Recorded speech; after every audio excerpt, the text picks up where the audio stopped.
Bon, écoutez, la nuit dernière, je n'ai pas pu dormir parce que d'une part, malheureusement, je suis allé au lit très très tard. Mais étant même au lit, je n'ai pas réussi à trouver le sommeil parce que j'étais en train de voir comment je pourrais changer ma routine sportive parce que je me suis rendu compte que je manque énormément de régularité. I'm lacking of consistency. La régularité, cette constance, c'est ça qui me fait défaut. Surtout pour ma routine sportive. Et là, je me suis posé la question, pourquoi est-ce que je manque de régularité?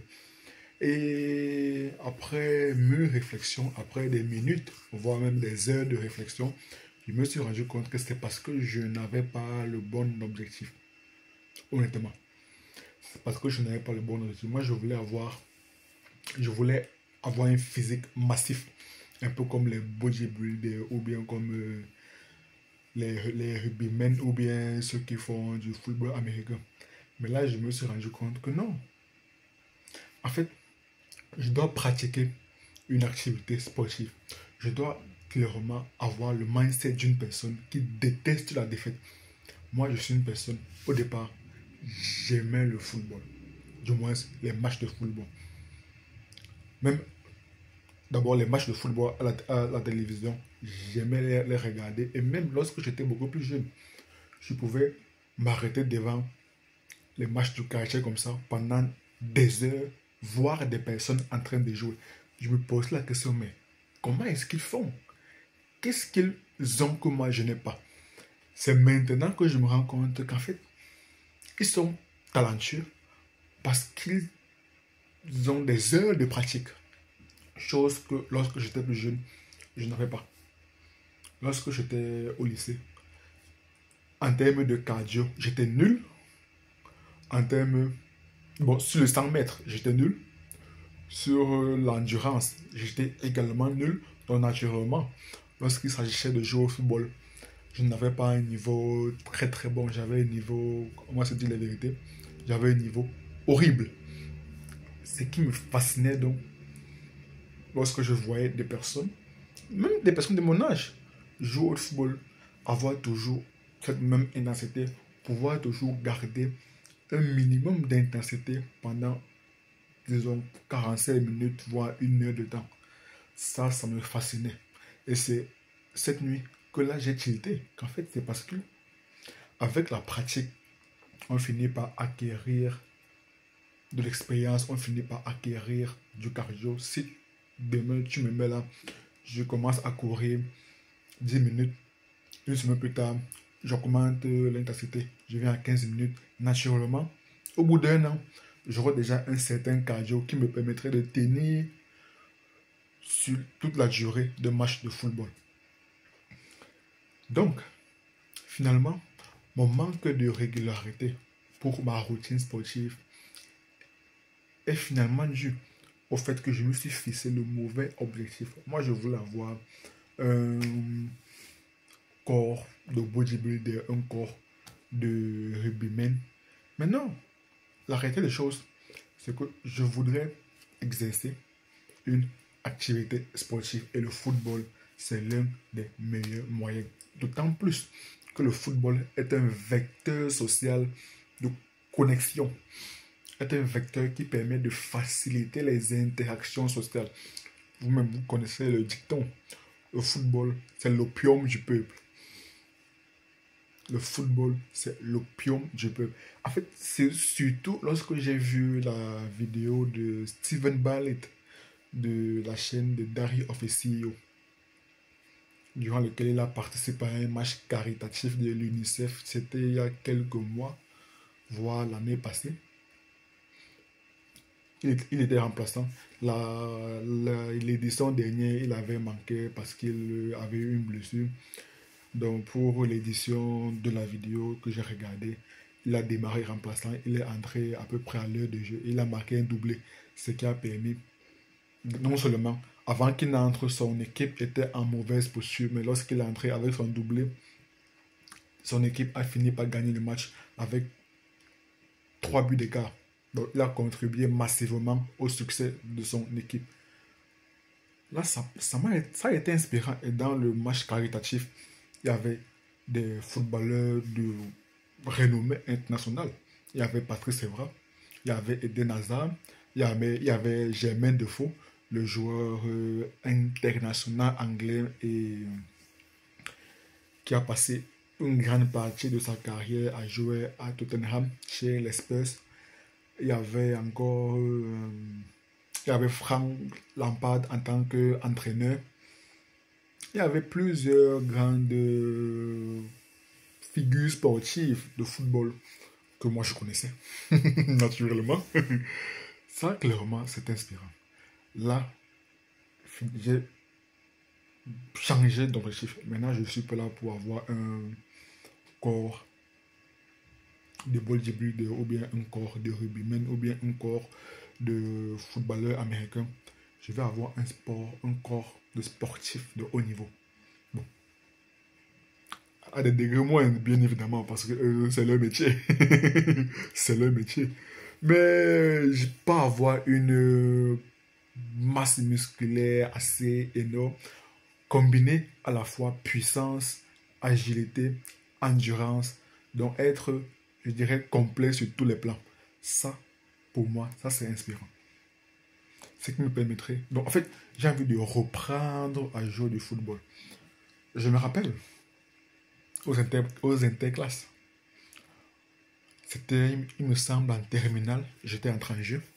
Je crois que notre équipe perdait sur un score de 2 buts à 1 et on concédait énormément d'occasions. Mais lorsque je suis entré en jeu, on a concédé moins d'occasions.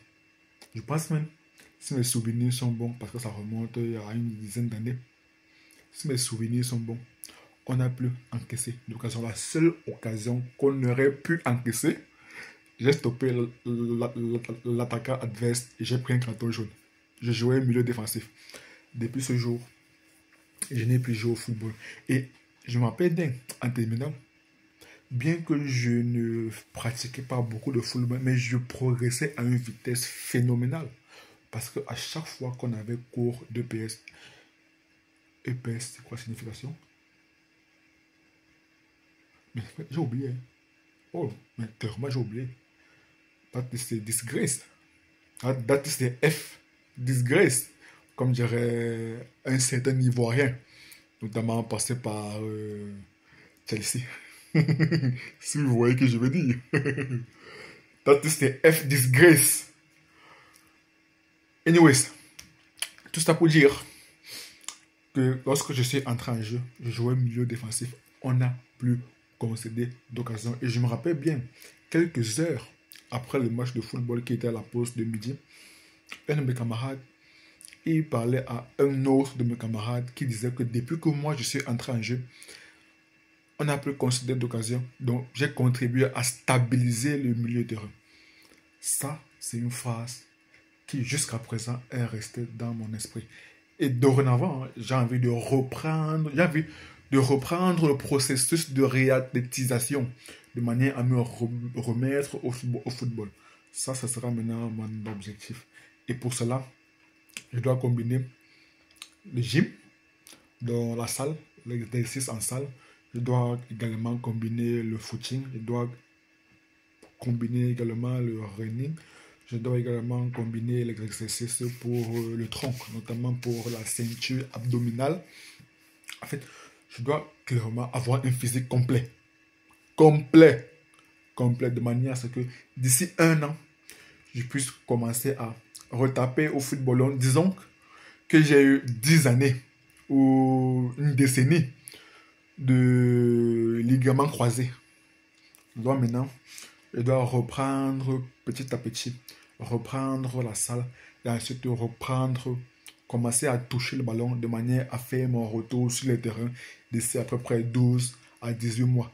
Donc, on pourrait dire d'ici 2027, je pourrais être à nouveau opérationnel et produire des performances assez, dans un premier temps, correctes et dans un second temps, assez exceptionnelles. Commencer avec le 5 et au fur et à mesure monter en grade, monter en intensité. Ça, c'est l'un de mes objectifs sportifs. Mais je crois avec fermeté que pratiquer une discipline sportive, c'est tellement important. Avoir ce mindset de détester la défaite, c'est tellement important. Et cela pourrait être applicable, du moins cela pourrait se transférer dans tous les autres domaines de la vie, que ce soit dans le monde de l'emploi ou bien que ce soit dans le business. Avoir cette mentalité de d'haïr la défaite. Donc, c'est un peu comme les footballeurs de haut niveau. J'écoute beaucoup d'interviews de footballeurs de haut niveau. La majorité, pour ne pas dire tous, s'accordent à dire qu'ils détestent perdre plus qu'ils n'aiment gagner. Et d'ailleurs, je pense que c'est un biais psychologique qu'on appelle l'aversion à la perte. L'aversion à la perte. Les gens détestent perdre 10 euros que de gagner 10 euros. Parce que quand tu perds 10 euros, tu as un sentiment d'avoir perdu quelque chose d'important. C'est ce qu'on appelle dans le marketing le FOMO, Fear of Missing Out, la peur de rater quelque chose d'important. Pourtant, gagner 10 euros, tu peux estimer, bon, j'ai fourni des efforts pour gagner ces 10 euros, donc il n'y a pas plus, bon, c'est pas tellement méritant. Par contre, perdre 10 euros, c'est autre chose. Et raison pour laquelle la plupart des sportifs en général, et en particulier les footballeurs de haut niveau, parce que moi j'écoute beaucoup plus les footballeurs. Avant j'étais accro, j'aimais beaucoup les matchs de football. Maintenant, ce qui m'intéresse beaucoup plus, ce sont les acteurs. Ce sont les acteurs, les intervenants, leur routine sportive, ce qui se passe en arrière-plan. C'est ça qui est le plus important. Beaucoup de gens vont se focaliser sur le jour du match. N'oublions pas qu'un sportif de haut niveau, qu'un footballeur de haut niveau, il s'entraîne toute la semaine. Bon, à l'époque, lorsqu'il y avait encore un match chaque semaine, il s'entraîne toute la semaine pour produire des performances pendant 2 heures par jour. Et la plupart des personnes se focalisent uniquement sur les 2 heures là. Moi, je préfère regarder l'envers du décor, ce qui se passe en coulisses. Qu'est-ce que le joueur de football a fourni? Quel travail as-tu fourni pour être performant le week-end? Le week-end, c'est bien, on est devant les projecteurs, on est face à la lumière. Oui, c'est bien, mais j'aime ce qui se passe dans l'ombre. J'aime ce qui se passe en arrière-plan, lorsque personne ne regarde. C'est ça qui est le plus important. Du moins, pour moi, c'est ça qui est le plus important. Le travail que tu fournis lorsque tu es dans l'ombre, le travail que tu fournis lorsque personne ne te regarde, de manière à être performant le week-end. Comme je m'ai dit, work in private, shine in public. Travailler dans l'ombre et briller dans la lumière. Et c'est moi ce qui m'intéresse, c'est le travail invisible, le travail de l'ombre. Raison pour laquelle depuis quelques années, je suis passionné par les interviews des footballeurs parce qu'ils racontent l'envers du décor. Et ça, c'est tellement inspirant. So, pour conclure, dorénavant, il me faudrait pratiquer une activité sportive. Et j'ai choisi le football. Je redémarre avec mon processus de réathlétisation. J'ai eu une blessure d'une décennie, des ligaments croisés d'une décennie, ce qui a coupé clairement mon activité sportive. Et il me faudrait un certain temps pour revenir à un niveau correct. Et je me donne 12 à 18 mois pour revenir sur les terrains de football. Comme d'habitude, n'oublions pas, just win. Et mindset, domination. Hasta luego.